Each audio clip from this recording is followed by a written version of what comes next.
Hola,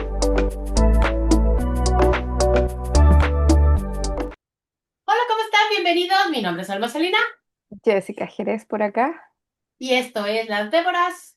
estudia español. Y en esta, y en esta ocasión vamos a platicarles acerca de una mujer que no es tan conocida, pero tuvo una historia muy rara, muy complicada. Mm. Este, pero pero tuvo una recompensa muy bonita, muy grande. Hoy les vamos a hablar de Tamar, la nuera de Judá. Sí es. Bien, perdón. Vamos a hablar de Judá, como decía Alma.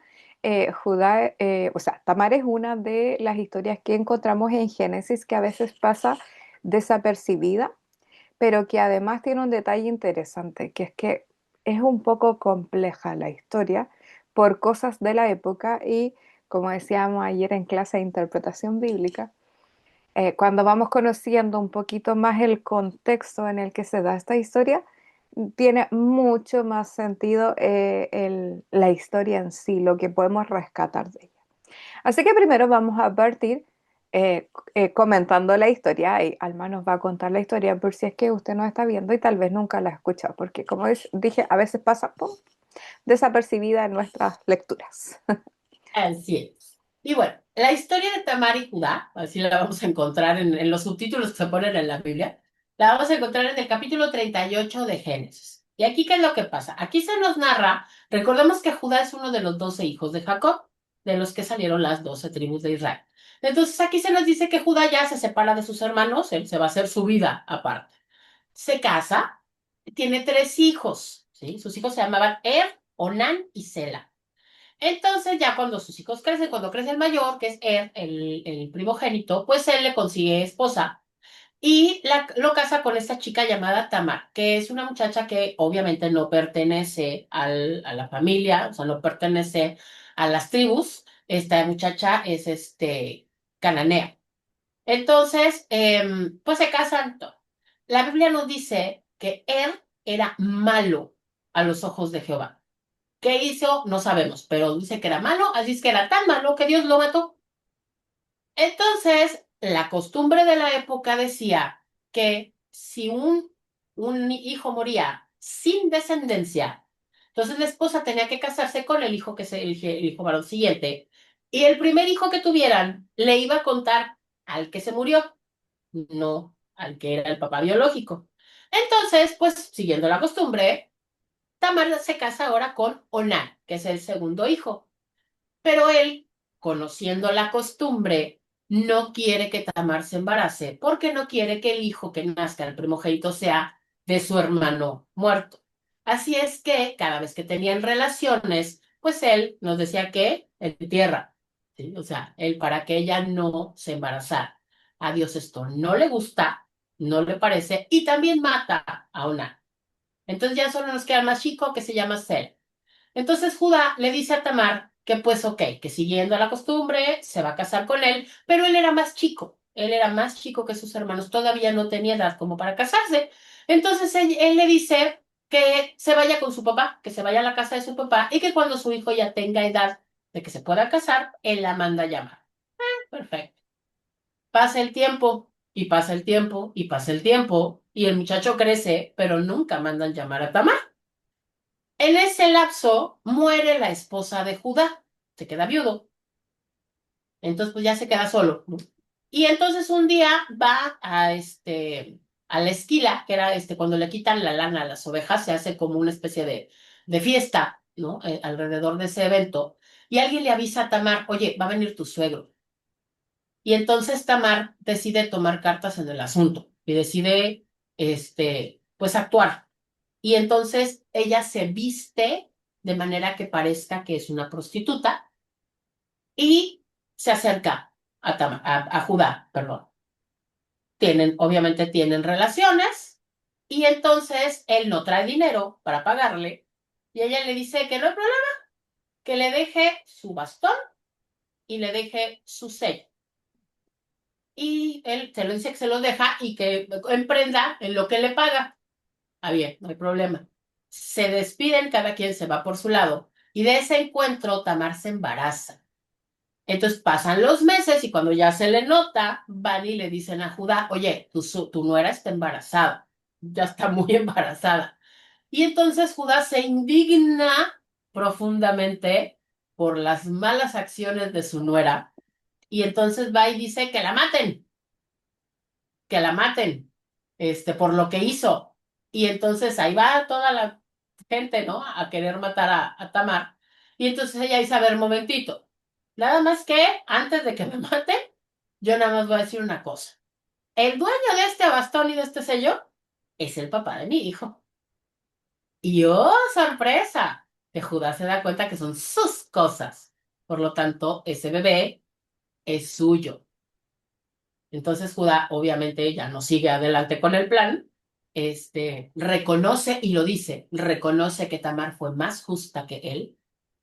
Dice que se la lleva a su casa, ella no se casa con el último hijo, con Selah, pero se queda viviendo en casa de Judá. Judá no vuelve a tocarla jamás. Y de ahí y de ella nacen gemelos. Tiene un par de gemelos, son de los poquitos gemelos que se mencionan en la Biblia. Nacen gemelos. Más adelante, la siguiente vez que nosotros volvemos a escuchar el nombre de Tamar es en la genealogía que está en Mateo capítulo 1, porque ahí se nos dice que Tamar es una de las abuelas de nuestro Señor Jesús. Es una de las 4 mujeres que se mencionan en la genealogía de Jesús. Entonces, Mm. ¿cómo ven? Es una historia rara para nosotros occidentales, es una historia muy rara. Que está como enredada, parece telenovela. Sí, Y está complicada, está complejo el asunto. sí, esta es una de las historias que no me gusta, no me gusta, pero me gusta.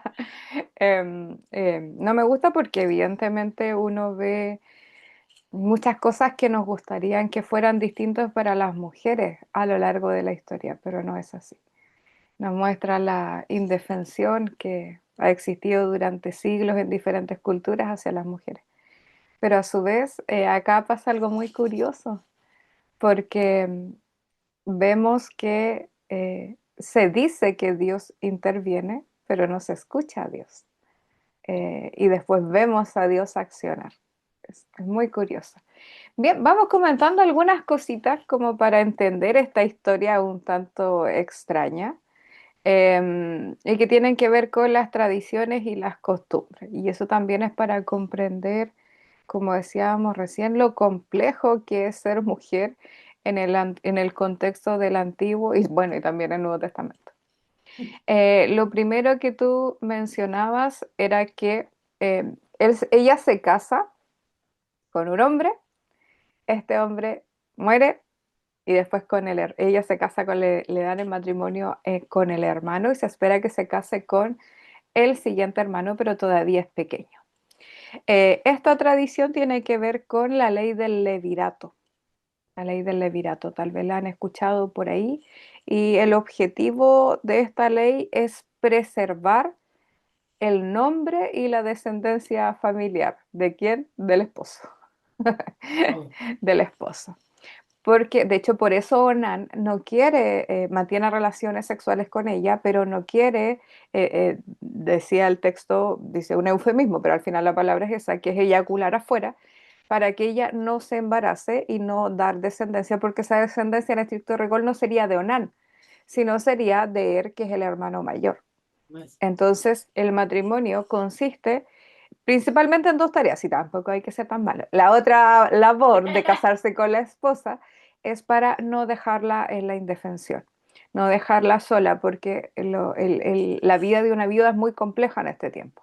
Entonces, para que esta mujer no quede sola, porque es poco probable que vuelva a casarse, dado que una de las cosas que más se valoran en este tiempo es la virginidad. claro. Por lo tanto, como ya no es virgen, ya estuvo casada con otro hombre, es poco probable que pueda volver a casarse. Por eso que muchas veces las mujeres solas terminaban en efecto en la prostitución, Mm, porque tenían que sobrevivir de alguna forma. pues, ¿cómo? Volver a la casa ya muchas veces no existía tanto esa posibilidad. Aquí él le dice, vuelve a tu casa familiar, pero no siempre la casa familiar eran acogidas o eran acogidas. Muchas de ellas terminaban en la prostitución, que era como lo que tenían disponible para sobrevivir. Entonces vemos que se produce esta tradición, que es la ley del levirato, que tiene por objetivo, en una sociedad patriarcal, reiteramos, el que este hijo, este esposo, primer esposo, aún muerto, pero logre generar descendencia a través de sus hermanos. Y como decíamos, por extensión de que esta viuda no quede sola, sino que pueda volver a encontrar una familia con la cual sea cuidada, ¿no es cierto? Hasta sus últimos días, es lo ideal de este núcleo familiar. Por lo tanto, vemos que se casa primero con él, y acá hay una nota muy curiosa, no sé si usted cuando leyó la historia le llamó la atención, porque como decía Alma, el relato nos dice que él era un hombre malo y que Dios le quita la vida, Yahvé le quita la vida. No dice cómo, solamente dice que la causa de esa muerte es que Yahvé le quita la vida. Después Onán, el narrador bíblico, nos dice, no repite lo mismo que él era malo, sino que lo que está castigando es que Onán no cumpliese con el pacto, es decir, que estuviera con esta mujer, pero que no quisiera embarazarla y por lo tanto rompiera este pacto, y a causa de eso Dios lo castiga y también le quita la vida. Entonces, si ustedes se fijan, y ese es un detalle importante, que el relato nos dice que el que es el primer esposo, Dios le quita la vida porque era malo. Onán, el segundo esposo, Dios también le quita la vida porque no cumple este acuerdo, este pacto, que es generarle descendencia a su hermano. Pero ¿qué es lo curioso que encontramos en el relato? Que para el tercer hijo, ya cuando pasan los años y crece, el papá Judá no lo quiere dar en matrimonio. Pero ¿por qué no lo quiere dar? Y ahí está mi dato curioso. Porque el relato nos dice que él tiene miedo de que al darlo en matrimonio con Tamar, Se le muera se también. le muera. Entonces, lo curioso es que Judá cree de que poco menos Tamar es la de la mala suerte, porque no le quiere dar el matrimonio a ella, porque si se la da en matrimonio, según él, su razonamiento, sus hijos van a morir. Pero no, el relato no nos dice esto mismo que nos dice el narrador, que Dios Claro, fue quien le quitó la vida, sino que él atribuye que si se la doy en matrimonio a ella, también se me va a el hijo morir. también se va a morir. Por lo Sí, tanto, deduciendo, él piensa que la razón de la muerte de sus hijos es ella, y no la razón está en sus propios hijos, que el primero era malo, o sea, no logra llegar a ese pensamiento de que en realidad Yahvé lo mató porque, o le quitó la vida porque era malo, ni el segundo porque no estaba cumpliendo con lo que la ley consideraba, que es lo que el narrador bíblico nos dice. Entonces aquí ya Judá le echa la culpa a la mujer, así como no, si lo caso con ella, también se va a morir. Cosa que el texto nos dice claramente no era que no así. fue así. Y es interesante porque el narrador nos cuenta, y ese es el detalle, nos cuenta por qué murieron ambos dos y que fue Yahvé. Y eso no suele ser frecuente en las narraciones bíblicas. No sé si tú No, recuerdas alguna en que se dice, no, es que Yahvé le quitó la vida o Dios le quitó la vida. Yo no no recuerdo. son, Nos dicen abajo si híjole, alguien recuerda. No se me viene ninguno a la mente hoy día. Bueno, se me viene uno, pero no es directamente a causa del pecado, que es a causa del pecado de David. El relato nos dice que Dios le quitó la vida a su hijo. al niño que tuvo con Sí. Y Betsabé. eso, bueno, Ujú. también entramos a otro tema más cuestionable, cuestionable. Eso queda para otra sesión. Pero Eso será aquí, otro video. ese es otro video, pero aquí esto nos dice que a causa de su mala actitud, ya ves quién le quita la vida. Curioso del relato. Bien, entonces vemos que ella estaba casada, que está esto de la ley del levirato a la cual ella echa mano. Y detalle, porque cuando Judá le pide a ella que se devuelva a la casa de sus padres, así como no, vuelve a la casa y después yo te llamo, yo te Yo te llamo, mando a hablar. claro, para que te vuelvas y te cases. eh, en cierta forma sabemos que lo que estaba tratando de hacer, porque también lo dice el relato, era evitar dar este tercer hijo. ¿Qué significaba eso para ella? Quedarse, eh, eh, quedarse en el limbo, porque Cuando tenía mueran una sus padres, promesa de matrimonio, entre comillas, entonces no puede buscar que alguien más se case con ella porque se supone que está esperando al marido, Y mientras, y cuando se mueren sus papás, ¿qué pasa? Porque pues el suegro no la quiere La mantener, porque esperanza de todavía no está vida. casada. Y Está porque muy además la esperanza de complicado. vida en los tiempos bíblicos es muy corta, es muy pequeña. De repente los relatos nos dicen de que vivieron más de 100 años. No sé, las ciencias bíblicas no han llegado a esa conclusión. En realidad, la mayoría estudiando historia universal nos vamos a dar cuenta que los pronósticos de vida no eran tan largos en los tiempos antiguos. Por las diferentes enfermedades, condiciones de vida, no es que llegaran a vivir tantos años tampoco. Por lo tanto, es bastante probable que bien pronto ella quedara sola. Y mujer sola, sin un padre, sin un esposo y sin un hijo, queda en la completa indefensión.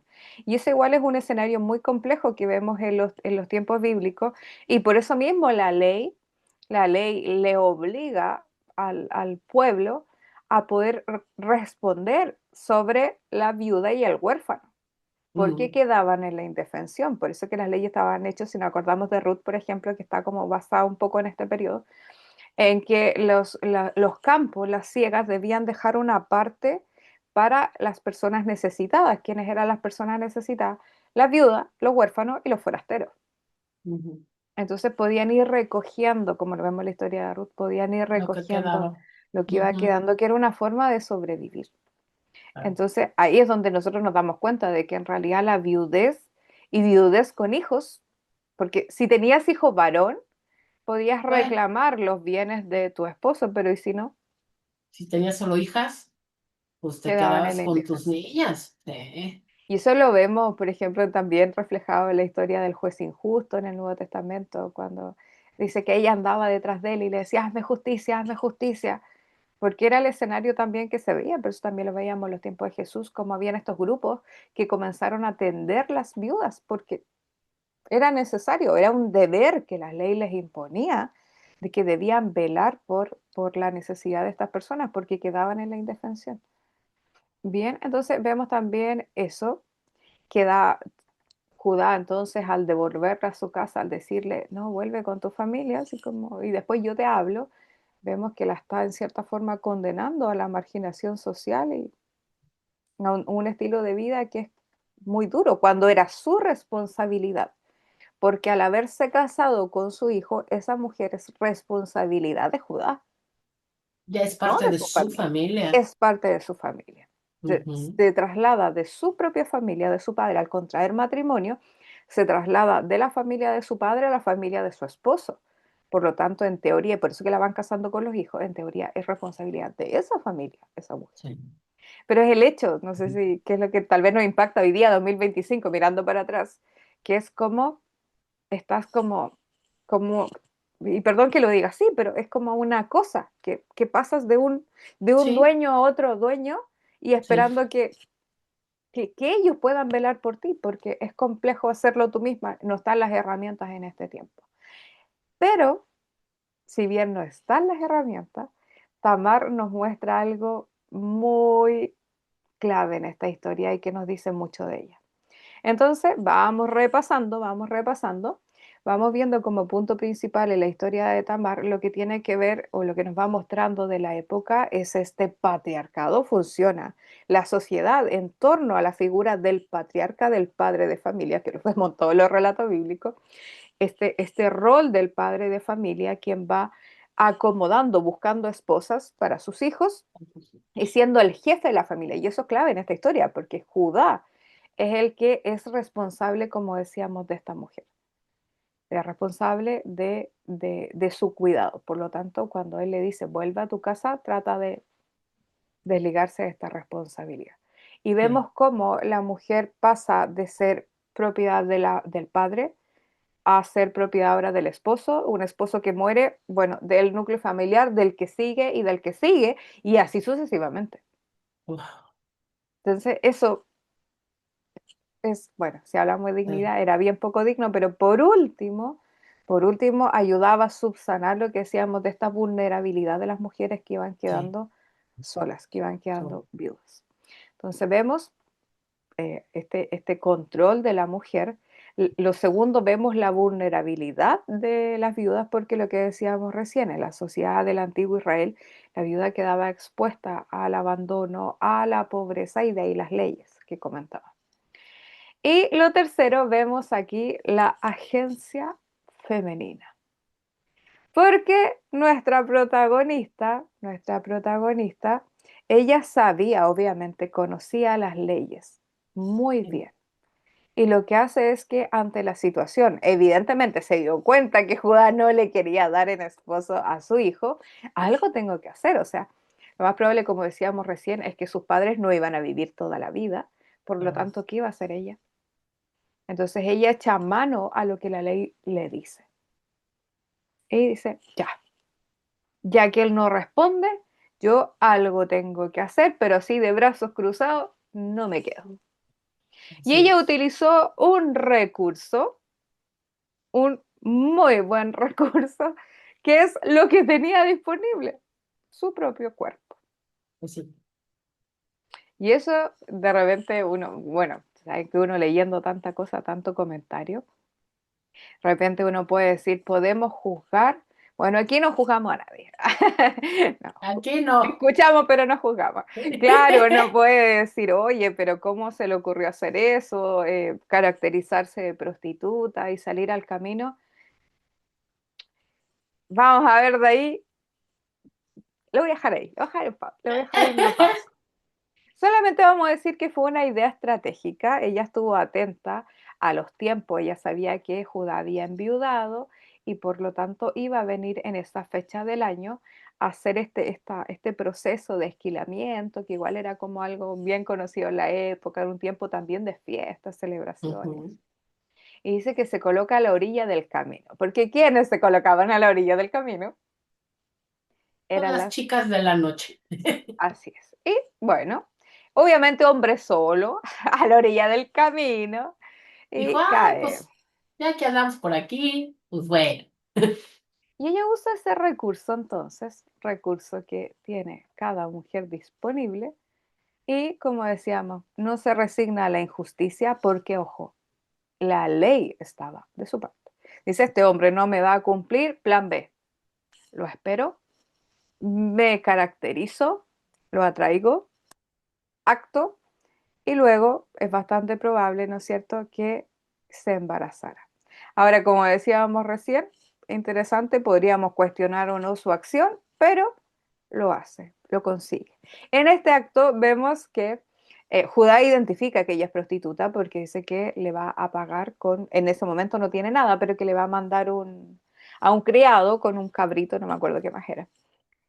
Y le dice que, bueno, le deje algo en prenda. Prenda, claro. Claro, y les deja estas cosas que son súper significativos para ella, porque es como tal vez decirle el carnet de identidad, que lo Sí, sí. reconocía, era inequívoco, o sea, esas prendas eran únicas de los jefes de familia, entonces por lo tanto no había margen de error ahí, eso es único de él.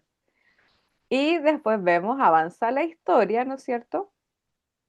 Y vemos que como en todo lugar las copuchas vuelan, se embarazó y se comienza a notar ese embarazo. Y dicen, no, pero ¿cómo se va a embarazar Tamar si es viuda?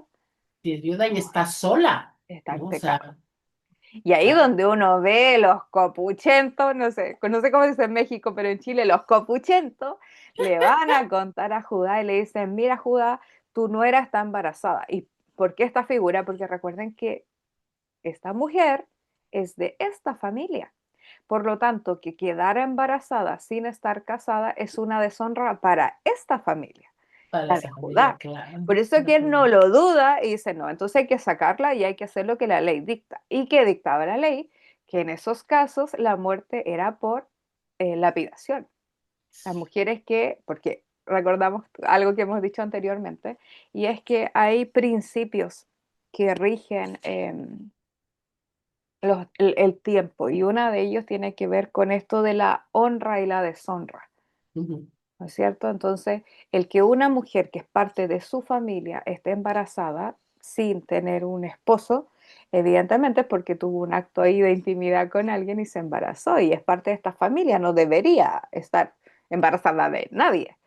Claro. Y es por eso que corren presurosos y le dicen, bueno, hay que hacer lo que hay que hacer, hay que sacarla y apedrearla. porque es la muerte Apedrearlas por está bueno. lapidación. Entre paréntesis, es una de las muertes más horrendas, porque No, sí. apedreaban a las mujeres hasta la muerte.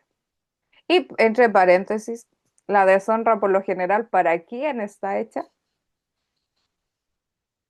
Para el varón. ¿Cuándo va a haber un varón apedreado deshonrando una familia? Bueno, sí, lo podrían deshonrar, pero cuando hablamos de este tipo de deshonra, por lo general tiene que ver Es con la mujer. esto, tiene que ver Ujú. con las mujeres. De hecho, en el Nuevo Testamento vemos un caso que en la Biblia dice Jesús y la mujer pecadora, pero dice porque lo pillamos en el acto mismo del adulterio, pero en el relato vemos a una sola. ¿Y el otro dónde estaba? ¿Por qué no lo llevaban también de los pelos como a ella? Entonces, Sí, si bien, entre comillas, la ley decía que a ambos, a ambos que estaban en el acto de adulterio había que matarlos, pero fíjense en el relato, solo se fueron contra ella. nadie pregunta dónde está el varón, Sí. sino que dice, no, sáquenla, apedréenla y listo. Pero nadie pregunta quién es el varón, ¿Quién es el sino que papá? es ella la que cuando la van a buscar dice, Oh, calma, Betito. calma, porque el padre de este bebé, o sea, tiene un padre en efecto, y está el personaje. Pero no le preguntaron nada, simplemente la fueron a buscar para sacarla de las mechas y apedrearla. Sí. Y ahí en eso, en su defensa, ella dice, calma, ¿por qué aquí? Y entre paréntesis, ¿por qué no la podían apedrear? Porque ¿quién era el padre del hijo? Alguien de la misma familia. Alguien de la familia, claro. Entonces ahí donde nosotros vemos que esto de la honra, deshonra, que son estos principios rectores que tienen que ver con la fama, por decir así, de las personas, no está puesta mucho sobre los hombres, sino que está asociada a la castidad de las mujeres. Sí. Y ellas son las que son expuestas, ellas son las que son lapidadas, y lo vemos aquí específicamente en este relato. En ningún momento se pregunta ahí en el relato quién es ¿Quién el fue el que padre. te hizo esto como para también ir a apedrearlo? No, Claro, nadie y por pregunta. último, por ejemplo, el relato nos dice ni si ni siquiera le preguntaron, oye, ¿y si alguien abusó de ti? Que podría haber sido también, Claro, ¿no? claro. No, Y y es hay como los y hombres. hay un castigo Sí. para la violación en la ley, pero pues sí, nadie preguntó. El narrador, bueno, el narrador es bien clave en el relato, porque dice, hay algo que va respondiendo a la pregunta que dejamos delante, en el juzgar, porque vemos que cuando la van a buscar, el relato ya en Génesis 38, dice en el 25, voy a leer un poco el 24. Y sucedió que al cabo de unos 3 meses fue dado aviso a Judá diciendo, Tamar, tu nuera ha fornicado, y ciertamente está encinta a causa de sus fornicaciones. Y Jehová dijo, sacadla, y, perdón, acá en este relato dice, y que sea quemada. La lapidación, creo que es más adelante, porque acá en este contexto, estamos hablando igual varios siglos atrás, en la muerte, esto es Génesis 38, porque varios siglos atrás, la muerte era ser Qué quemada. mal. Ya después evoluciona lo que vemos en el relato de Jesús a la lapidación, a la muerte por pedradas. Pero aquí es más cruel todavía porque es la muerte quemada. O sea, no es que te matamos primero, y mira lo crudo, no es que te matamos primero, pues te quemamos. No, te queman viva.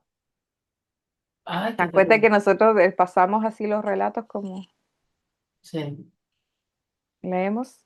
Y muchas veces, como escribí el otro día en un foro, romantizamos mucho la historia. sí.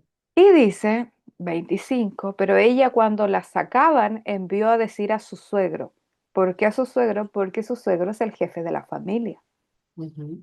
Se supone que esta afrenta que ella hizo, es sobre la honra Es de para él, Judá. ¿no? La honra es la que honra que se intenta recuperar al acabar de esta forma tan cruel y inhumana. Eh, no es cierto, es una honra hacia él.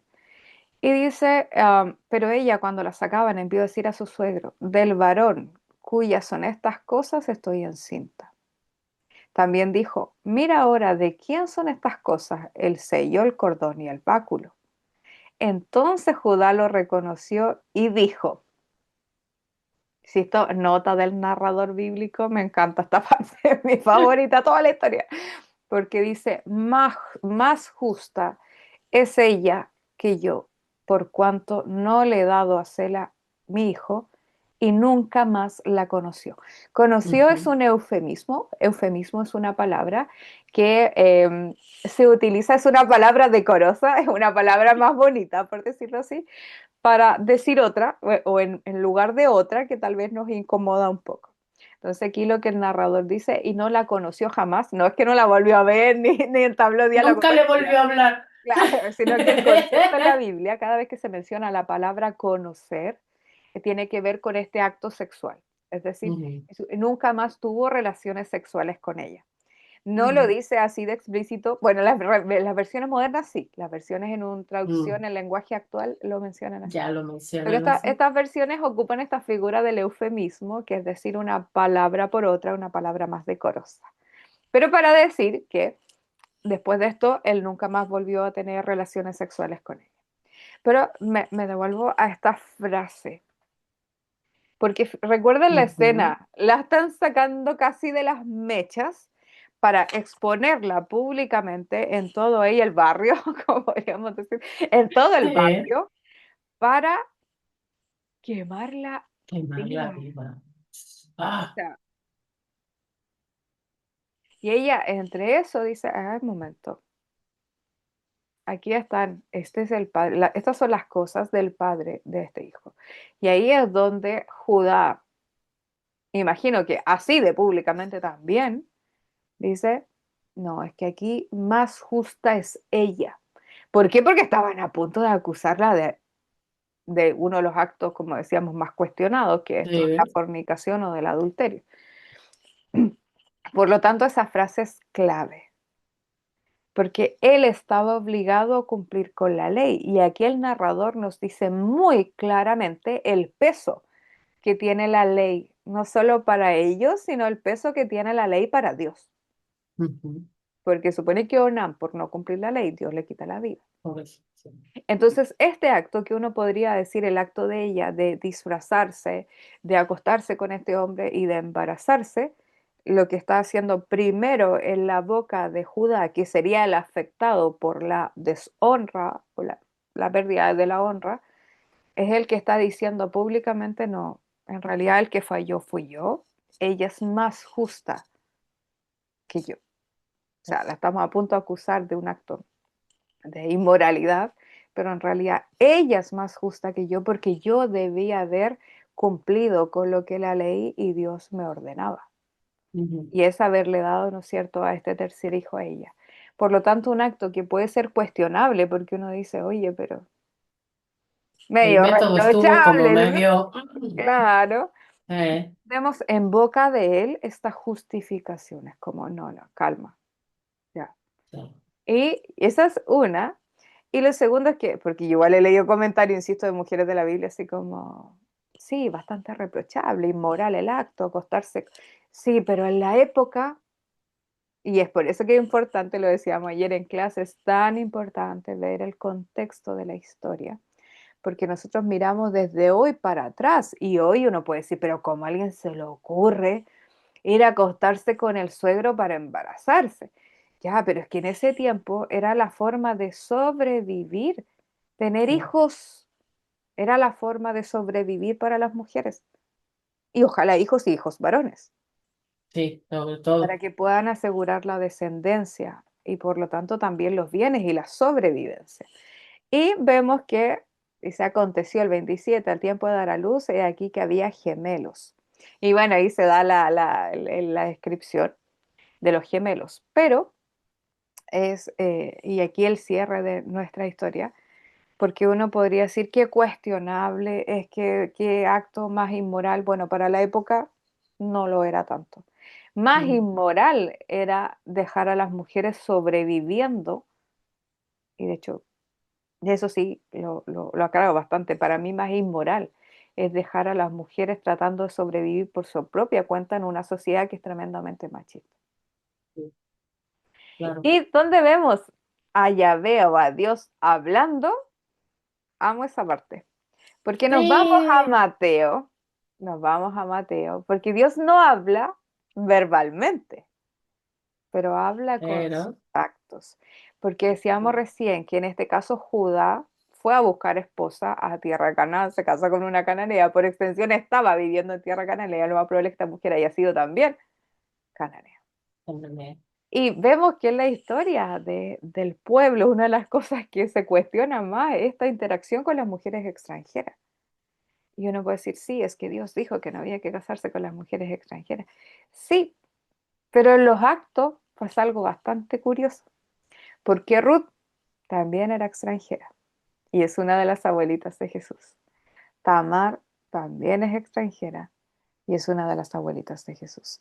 Entonces, si ustedes se fijan, vemos en la historia de Tamar, esta Tamar, hay otra más que es la hija de David, pero en este caso esta Tamar, vemos una tremenda historia de reivindicación gracias a la astucia, a la capacidad de sobrevivencia en realidad de esta Sí, mujer, de decir, no, es que yo de alguna forma tengo que hacer, poder sobrevivir en esto, de esta forma. Y ahí donde uno ve la respuesta de Dios, porque uno ve que no hay diálogo aquí, Dios no habla, no nos dice nada, sí, no hay así un nada. acto divino, una declaración de Dios, ¿no? ¿No? ¿Dónde lo Aparentemente vemos? pasa la historia y ya. Lo vemos en Mateo 1, donde comienza la genealogía de Jesús. Y uno, bueno, no sé, ya, no creo que no lo hemos conversado. Bueno, vamos a hablar más adelante de la genealogía. Las mujeres no suelen aparecer, evidentemente, en una sociedad patriarcal, no suelen No, aparecer en las genealogías, no suelen. Los que son, no, y ni siquiera es toda la genealogía, estos son extractos de lo que es una genealogía, que son como los personajes más importantes. Pero en la de Jesús, que aparece en Mateo, nosotros vemos que aparecen cuatro mujeres clave. Y lo paradójico es que son las cuatro mujeres de repente que uno puede decir tal vez menos aptas para sí, sí. aparecer Para en la genealogía aparecer, del Mesías, de Jesús, sí. del Hijo de Dios. Y aparece, ¿no es cierto? Una de ellas, como decíamos, es esta Mara, es nuestra protagonista. Mm, También aparece Ra, Raab, otra extranjera. otra extranjera, Y también, al parecer, lo que nos dice la historia, una mujer de dudoso testimonio y procedencia. también. O Y sea, también aparece la esposa de David, con un eso, testimonio también fuerte. Ujú. en primera instancia. Eh, Ya conocen, no hemos grabado ese video. No, no lo No, hemos grabado. Ah, ya, entonces no puedo tenemos que decir, ustedes hablar. conocen nuestra historia. No, todavía Todavía no. no. Vamos a, luego llegaremos a las Vamos a mujeres llegar de allá. David. Pero ahí es donde nosotros vemos que Dios habla y habla fuerte. Es Sí. que habla fuertísimo. De todas estas mujeres de la Biblia, él selecciona cuatro y como decíamos, de historias medias complejas y las coloca aquí. Y ahí uno puede decir así como, firmado, Dios habló. Y podemos Así. cuestionar desde nuestra comodidad del siglo XXI a esta mujer hacia atrás, pero Dios no la juzga. Y no la No, juzga porque al contrario la coloca en un lugar preferencial de la historia, como sí. una, como una de las abuelitas de Jesús, como dice la profesora Carolina Artana, como una abuelita de Jesús. Así que Sí, sí, sí. ese sello es maravilloso de parte de Dios y ahí podemos seguir repitiendo una y otra vez. Dios está del parte, más que la moralina ahí que de repente la gente, pero ¿cómo? Se le ocurre hacer eso. No, Dios está de la mano de los que sufren, Dios está de la mano de los que son acusados injustamente, Dios está de la mano de los que la sociedad ha dejado, porque no juzga a nuestra protagonista, al contrario, Sí, la coloca en un lugar de preferencia, un lugar de honra.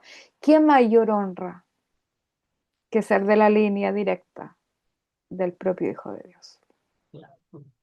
Claro, que, ay, no, no, qué maravilla. Sí, es una historia, les digo, es una historia compleja, una historia rara para nosotros, porque son costumbres y es una ley que no tiene nada que ver con nuestra realidad, con nuestra actualidad. Entonces, de pronto sí, es muy fácil, como decías, ¿no? Es muy fácil sentados aquí, en una plática, en Zoom, acá en el siglo XXI, en América juzgar los actos de esta mujer, pero hay que ponerse en sus zapatos, hay que pensar en lo que ella hizo lo que tenía que hacer para sobrevivir. Y además también a mí, por ejemplo, a mí me admira mucho la, el valor que tuvo y la confianza de que ese plan iba a funcionar por esto, porque no tenía la certeza, digo, ella tenía la esperanza, pero no tenía la certeza de que se iba a embarazar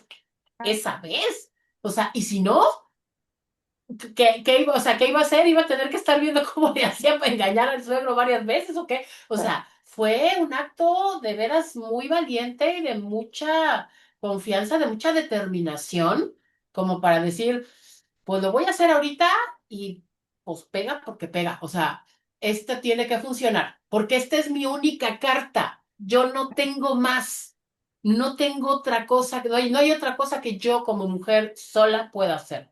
Solo me queda esto, ¿no? Y eso es lo Y, clave ah, para traerlo hoy acá, porque es lo siguiente es, ya ahora entendimos tal vez un poquito más la historia, le encontramos un poco más de sentido tal vez la historia, pero ¿qué tiene que ver esta historia o cómo la traemos hoy día? Y lo que decíamos recién también es clave, que es, ¿qué es lo que tiene que hacer muchas veces una mujer para sobrevivir? ¿Qué es lo que tiene que hacer una mujer para sobrevivir a las condiciones que la sociedad le impone? sí, Lo que decíamos recién, de repente es súper fácil cuestionar, es súper fácil en la época llegar y decir, y lo mismo que hicieron los vecinos, mira, está embarazada y no está casada, es re de fácil. seguro ya anduvo ahí de loca ¿Sí? y no tiene ni idea de lo que ha pasado realmente. Y eso muchas veces nos pasa, conversábamos en nuestro curso los días sábados hablando de violencia eclesial, de las situaciones que van ocurriendo y a veces nuestros espacios seguros no lo son.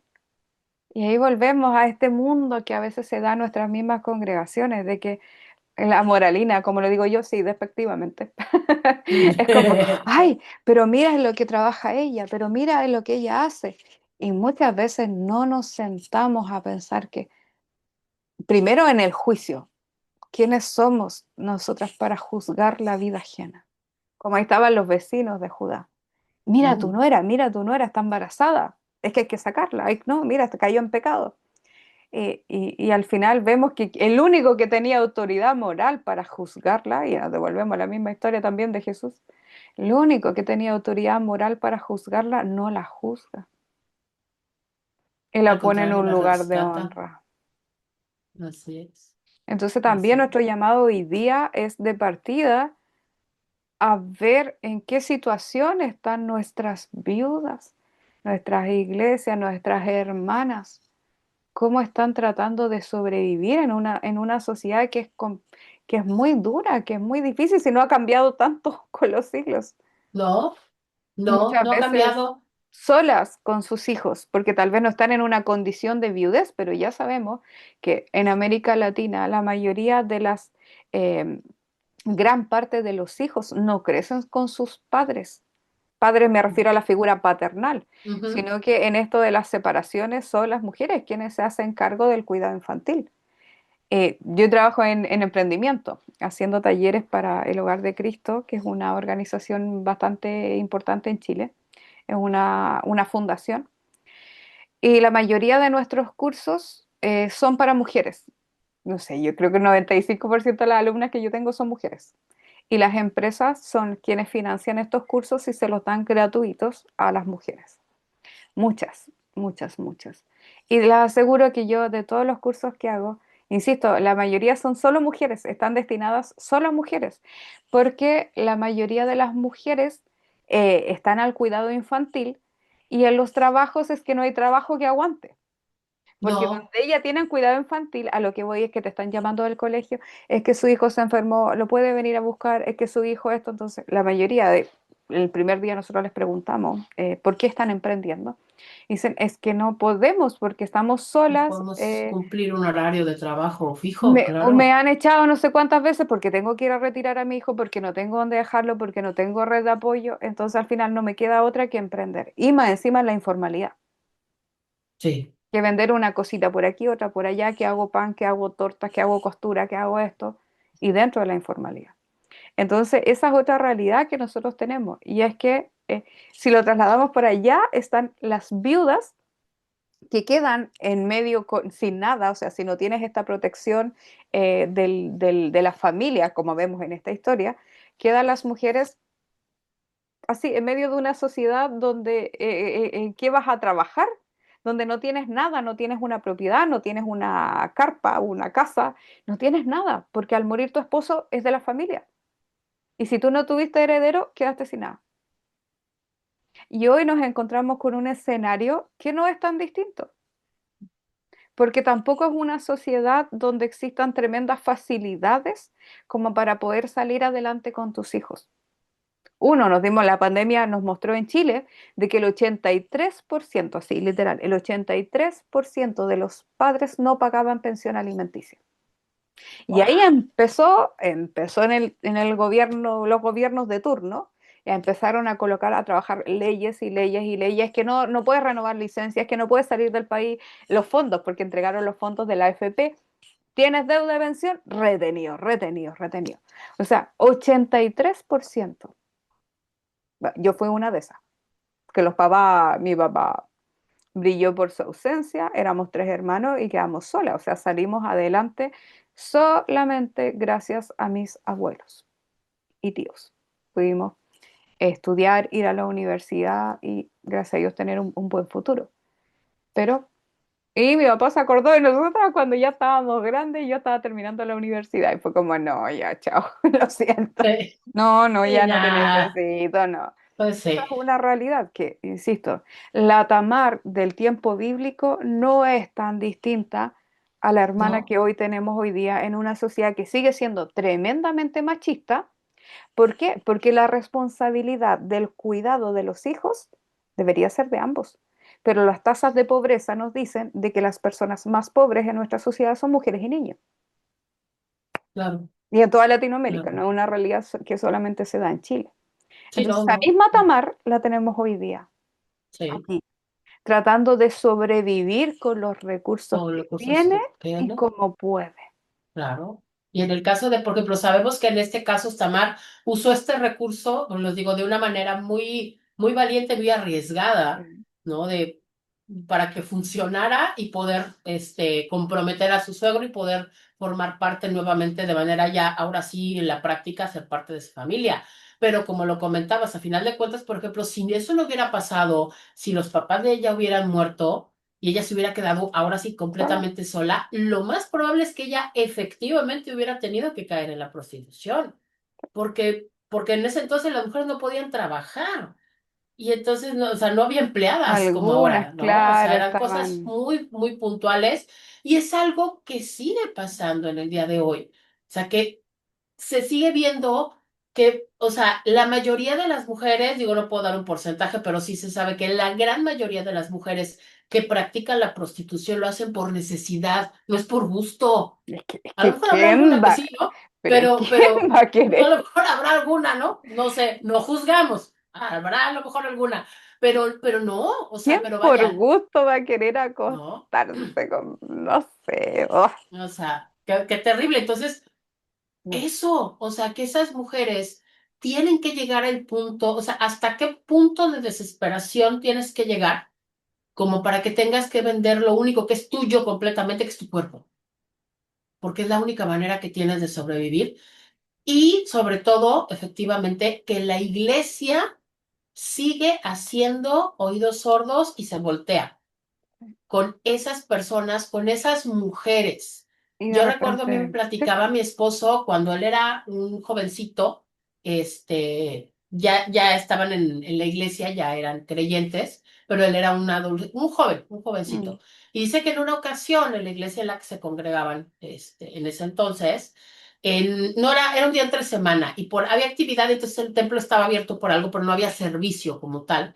Y entonces él pasó, o sea, estaba ya dentro del templo y por algo pasa y de repente se da cuenta que en la última banca, la que está pegada a la puerta, había una mujer sentada llorando, llorando amargamente y que por su ropa se notaba pues que se dedicaba a la prostitución, era bastante obvio.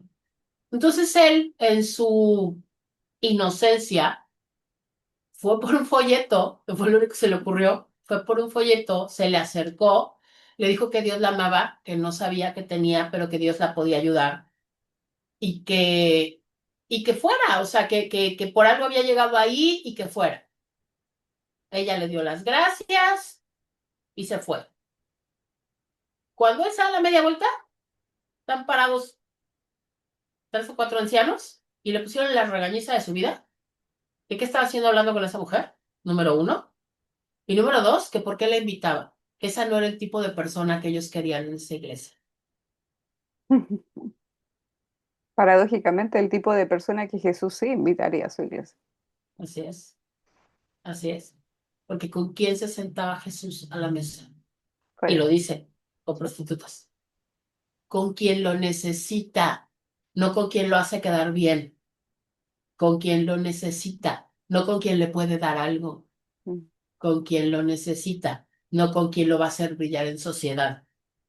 La iglesia no es sí. un club social y desafortunadamente, en muchos casos, a eso se ha reducido, a un club social, ¿no? Y dejan a estas mujeres solas, sin esperanza, cuando para eso existe la iglesia. Ese es el propósito de la iglesia, ayudar a Sí. la gente que está desesperada.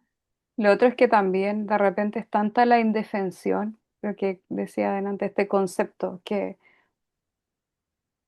a veces, porque uno, insisto, desde afuera es fácil, desde mi comodidad, hablo por mí, decir, ah, es que yo soy profesional, tengo mi esposo, claro, desde la comodidad de uno es re fácil decir, yo jamás haría eso, Sí, ya sea, no sé, como decíamos, el trabajo en los cafés, el comercio sexual, pero en la necesidad en darte cuenta en que la sociedad está compleja, no hay puesto de trabajo, eh, insisto, desde nuestra comodidad es fácil cuestionar, eh, pero cuando se está en los zapatos, y ahí es la invitación, menos cuestionamiento, de hecho hay un dicho, menos cuestiona a Dios y perdona, hay un dicho bien, y claro que es así, menos cuestiona a Dios y perdona, y es lo que nosotros vemos.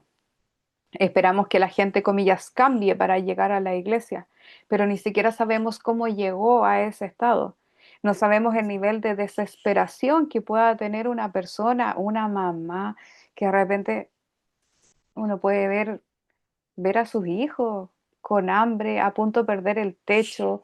Yo trabajo con familias de campamento, muchos de nuestros programas son con personas de techo y uno podrá decir, ya, pero la mitad de esas personas no son tan necesitadas. Bueno, las que yo tengo sí toman un curso, porque no venden droga, sino que sí toman un curso para poder saber cómo hacer hacer algo. emprendimientos Ujú. legítimos, ¿no es cierto? Y poder Sí, sobrevivir. Se nota, la gente en los campamentos son personas que están ahí porque es cómodo. De hecho, yo veo las cámaras para atrás, muchas veces el nivel de vida que tienen. Entonces, a lo que vamos es, muchas veces somos tan fáciles para juzgar, sí, para emitir un juicio de valor sobre alguien desde la comodidad de nuestra casa o porque yo pude salir adelante.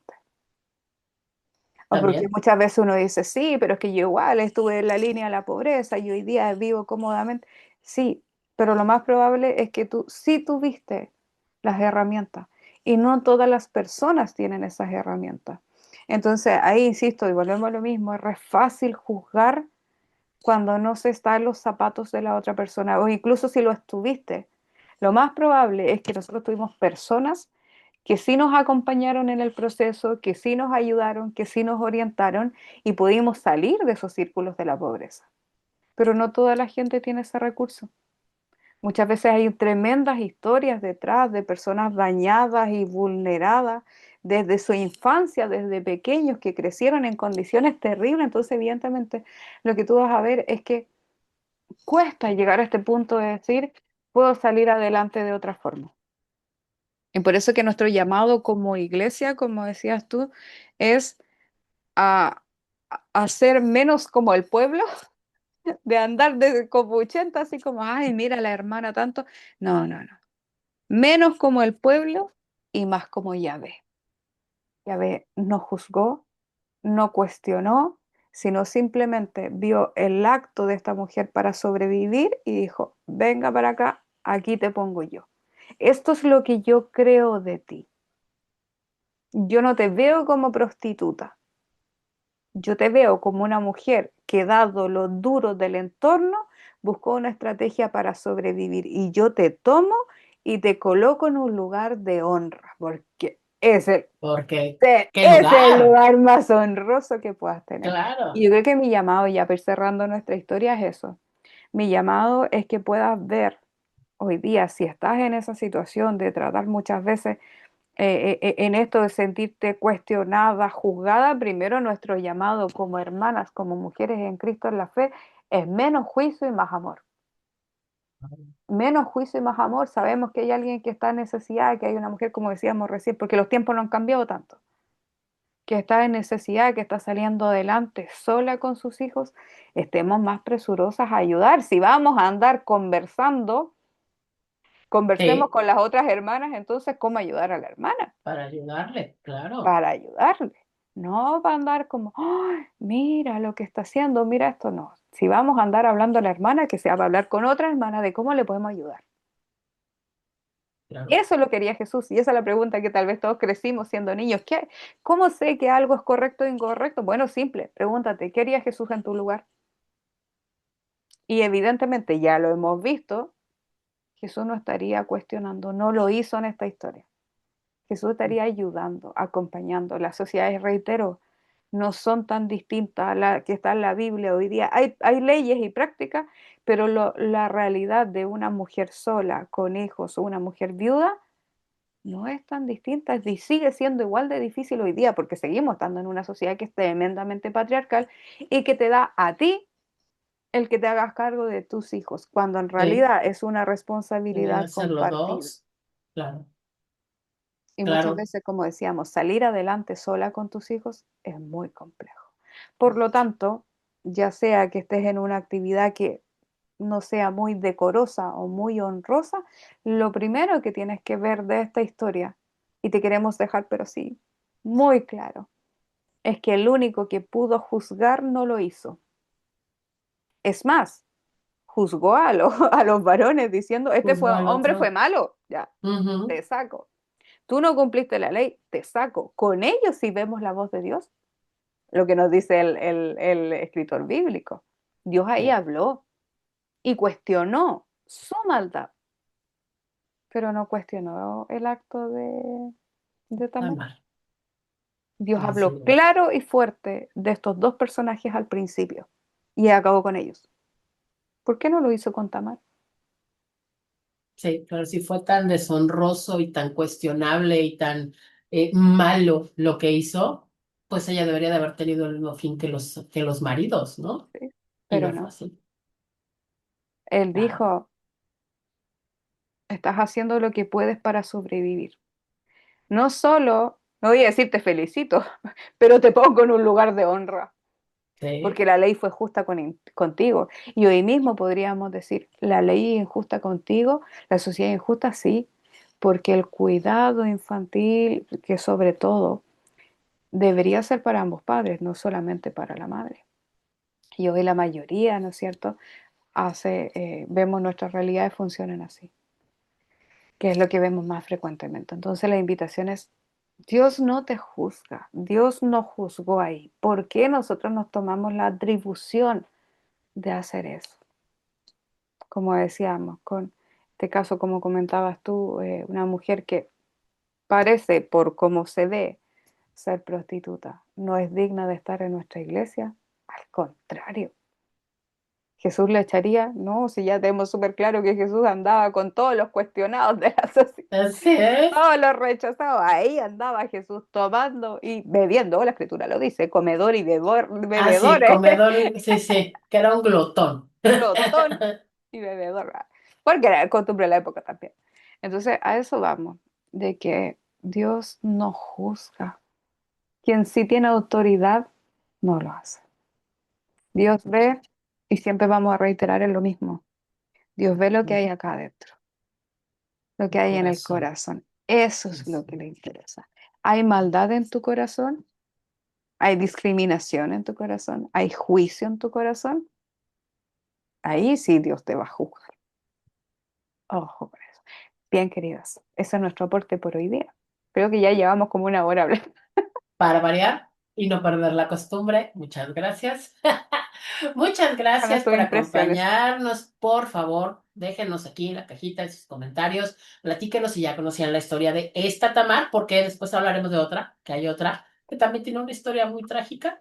Este, pero bueno, cuéntenos si ya conocían la historia de Tamar, si habían reflexionado sobre la historia de Tamar. A lo mejor de pronto sí la habían visto, pero no se habían detenido realmente a analizar el por qué pasó lo que pasó con Tamar y poder entenderlo en nuestro contexto. Platíquenos. Y ya saben, por favor, suscríbanse, píquele a la campanita para que sepan cuando subimos video. Tratamos de subir video todos los miércoles, pero pues, para que suene la campanita y les avise que ya hay video nuevo. Por favor, aquí También en abajo nuestras dejamos. redes, ahí la esposa del pastor por acá y acá en Fundación Débora, síganos en Instagram, vayan conociendo las cosas hermosas que hacemos. Estamos, bueno, les dejo invitadas a este día lunes en Fundación Débora, todos los lunes del mes. Nosotros hacemos un estudio, yo hago clases allí, todos los lunes del mes hacemos un estudio y este mes que viene, septiembre, vamos a estar trabajando interpretación bíblica. Así que vamos a estar haciendo talleres teórico-prácticos de interpretación bíblica en este mes de la Biblia. Vamos a hablar de interpretación bíblica. Ya el mes anterior estuvimos trabajando con una introducción a la Biblia. No, introducción, no tan introducción, en realidad fue como bastante exhaustiva, pero ya ahora vamos a comenzar un nuevo ciclo hablando de interpretación bíblica, herramientas para interpretar la Biblia. Y luego, continuamos ahí hablando con las hermanas, nos vamos a pasar a un ciclo que es el mes que sigue, octubre, porque cada mes comienza un nuevo ciclo. Vamos a estar hablando de cómo elaborar mensajes. Así que de la hermenéutica nos pasamos a la homilética, cómo elaborar mensajes desde devocionales, predicaciones para predicar a quienes enseñen, ya sea con las mujeres o prediquen, ¿no es cierto?, en los cultos, porque aquí nosotros tenemos una variedad. En Déboras tenemos una Así es. variedad, un abanico, y eso es lo hermoso de lo que se ha construido, porque somos de un montón de iglesias distintas, nos une el Sí. mismo pensar, el mismo sentir, así que tenemos hermanas que algunas predican solo a las mujeres, otras predican dentro de toda la iglesia, pero eso no es tema. Convivimos, compartimos y aprendemos juntas las unas de las otras. Así que le dejamos cordialmente invitadas a los lunes, 20 horas de Chile. Se pueden agregar en nuestro Instagram, en nuestra biografía. Está el enlace al chat de la comunidad y ahí pueden ver los grupos que están abiertos. Tenemos estudio bíblico los lunes a las 20 horas. Tenemos los jueves en la mañana la lectura, ay no lo tengo aquí, del libro Las Aquí está mujeres ya. en el Ministerio de Jesús de Elsa Tames. ¿Y qué más tenemos abierto todavía? Esas dos cosas. Sí, esas dos por ahora. Sí, Bueno, y este estudio que está ahí es público, está ahí en YouTube, así que suscríbanse a nuestros canales. así Y es. eso. Listo. Cuídense mucho. Dios les bendiga. Muchas gracias por acompañarnos. Yo soy Alma Celina. Jessica Jerez por acá. Esto fue Las Déboras. Estudian. Adiós. Adiós.